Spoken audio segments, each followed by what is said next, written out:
All right, so we're sitting here with Marsh from Die Art. How are you, man? I'm all right. I just got out of bed. You just got out of bed? That's your bed hair? Here I am. Welcome. Yeah, I don't know. Welcome back to sunny Queensland. You're home. It's nice to be home. I got home like 8 o'clock last night, went to the pub with some of the crew for a couple of hours, and then walked around the bars until 2 a.m. and here we are. And had a sleep in? Yeah, had to sleep and slept through my alarm. I don't know how that happened, but... Well, when was it? How long's it been since you've been home? I left home last Saturday. Okay. Yeah. So it's not, yeah. Not crazy. I live around the corner. Yeah, no, you're in the city basically. Me and Jesse went to the beer festival in the Valley on Saturday and then went straight from the beer festival to the airport to fly down to Melbourne to get ready for this whole thing. Oh, jeez. And so, yeah, speaking of, so this is day 3 of the 3 days. Like, how was Melbourne and Sydney? Awesome. Yeah. Really fun. It's good to be back on festivals in Australia. We haven't done them for a little while. I really couldn't tell you. I think maybe Full Tilt was the last Aussie festival that we've done, which is another Dow thing, and that might be the first thing we did since COVID came back. So yeah, no, I remember that. Row is pretty nice, you know. You spent quite a bit of time in Europe as well at the moment, haven't you? Or yeah, I was in Europe like September through November last year, and then heading back late May. Late May. And through till late July this year. Yeah, so I looked. So you're in the States from April 11th. Yep. Yeah. Are you heading in early? Yeah, you're heading to see your family? Yeah, I'm going next week. Kev's going, Jess is going, we're all going. Okay, yeah, so not... But are you going to put some time aside to catch up with your family and stay there for a bit? Yeah. Normally before tours and after tours is when I spend time with my family. Yeah. It's kind of like a bit of a schmozzle, you know? Like either I'm in Hawaii or I'm in the Midwest. Okay. Stuff, so. But Midwest is your home in the States, isn't it, I think? Yeah, Minneapolis. Minneapolis, yeah. I need to spend quite a bit of time. 10, 11 years. I was also in Colorado 2018, 2023, but now I'm back in Minneapolis. Minneapolis. Which is my favorite. All American. Yeah, I've never been to the States. It's on the list.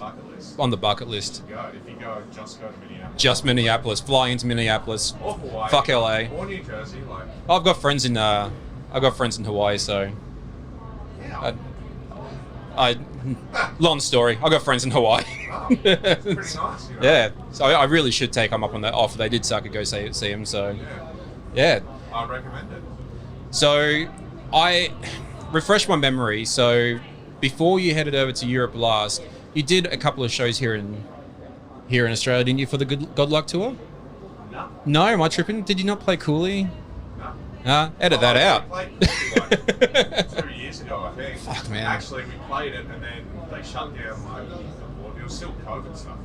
Man, I can't keep up with the last few years. Dude, imagine my life. I can't imagine. It's too crazy. Because you do a lot of the logistics and that for the band, don't you? All of it, yeah. Do you enjoy that side? Do you enjoy putting all that stuff together? I like solving puzzles. You're a puzzle man. That's my thing. Puzzles. Yeah. And a band is the ultimate puzzle. I've only ever been in small bands, and even that is just, I can't imagine with the schedule you guys have. It must be.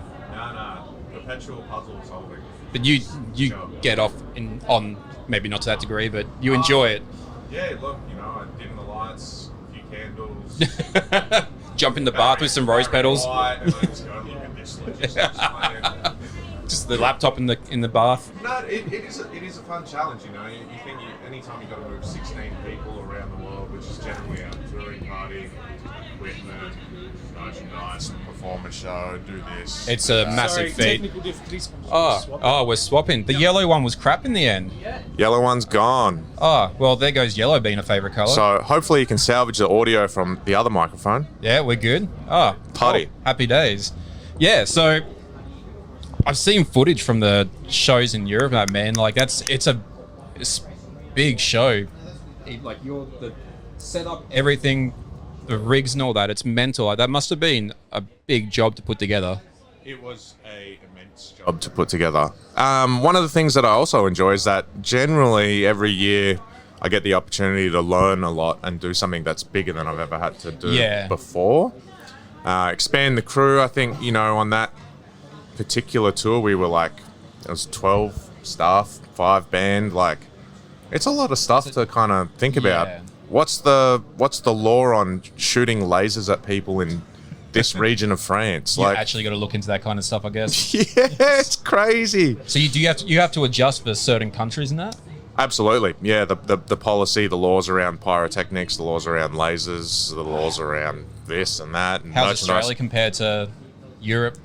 Expensive. Expensive. Yeah, we by far have the most expensive labour, most expensive cost of renting equipment. Yeah. Most expensive logistics costs because we can't have a tour bus here. Yeah. So, last year we did that Decade of Hate tour, and I think there was 55 people being flown every day. And you start doing the math on that, plus a comm. It's like, or you could just get a couple buses and everyone sleep and travel in the same place. Yeah. Yeah. And so so you got Tyler, who's a local legend up here. This will be his first show with you guys up here? This will be his first Brisbane show with iArt, yeah. Yeah. So that's going to be pretty exciting.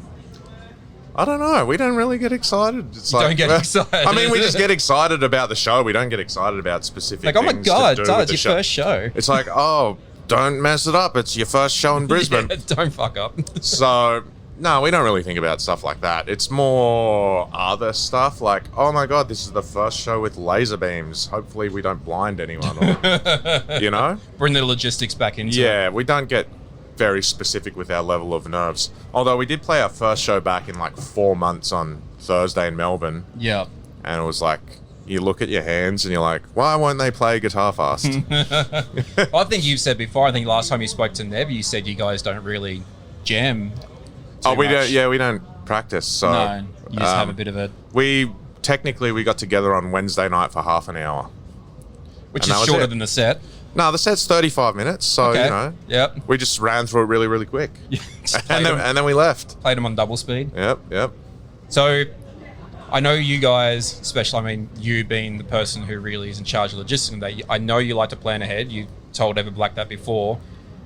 How far ahead are you with the band at the moment, and is Australia with the Godluck tour on the horizon? It's penciled in. It's penciled in. Yeah, we're planning out to 2026 at the moment. Yeah. And beyond. So just starting to, it's one of those things you'd like to get, 70% of everything planned out. And as you get more information, you'll have more information about what to do as you approach that. Yeah. There's definitely no like weird control freak. We're 100% playing a show in this city in 4 years' time. It's like, you can't control the future. So we just try to bit of blueprint kind of. Yeah, be prepared, have a rough idea, and as we approach things, they go where they should.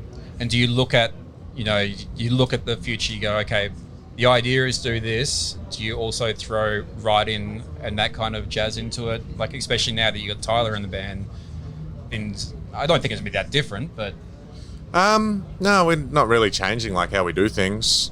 Writing, I guess, we have the luxury after being in the biz for so long that we don't have to finish a tour and then do an album right away.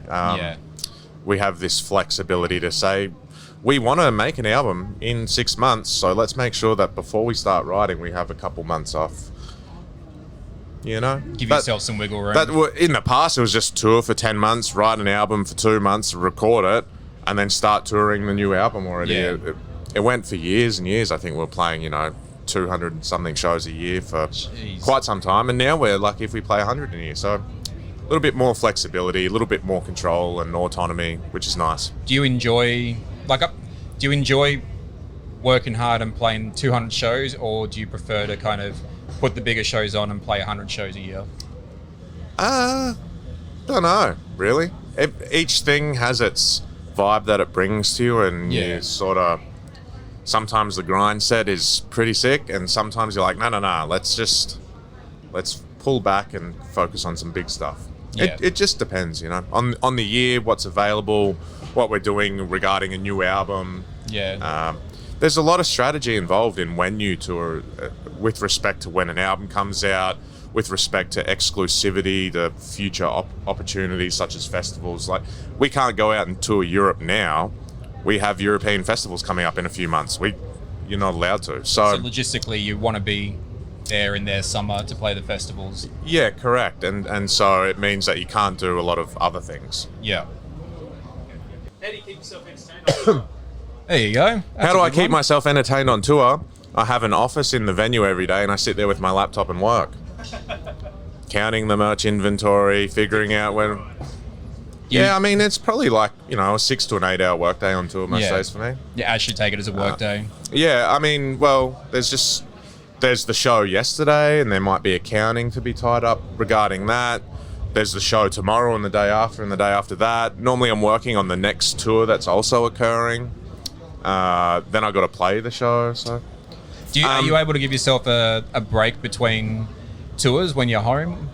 Well, I just had the biggest break that went for like 3 months, which was awesome. Yeah. And I just played Call of Duty for the first time in like a year, and that's my favorite game. So.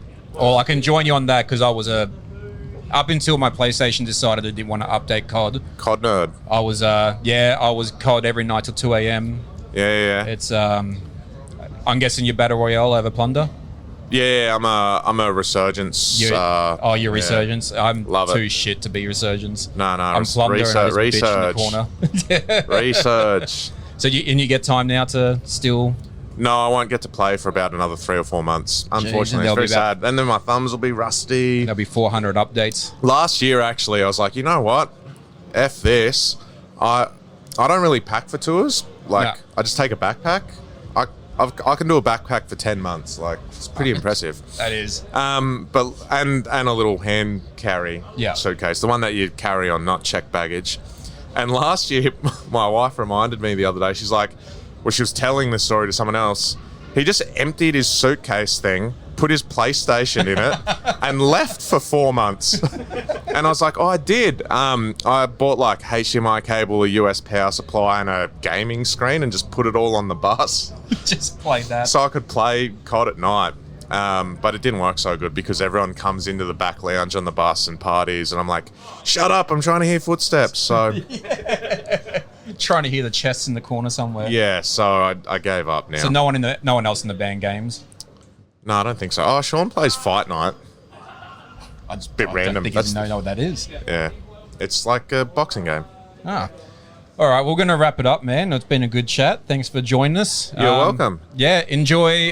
We're really looking forward to hopefully getting you guys doing an Australian Godlike tour soon. Godlike tour, we will see. Oh, fucking hope so. See what the lineup's going to be.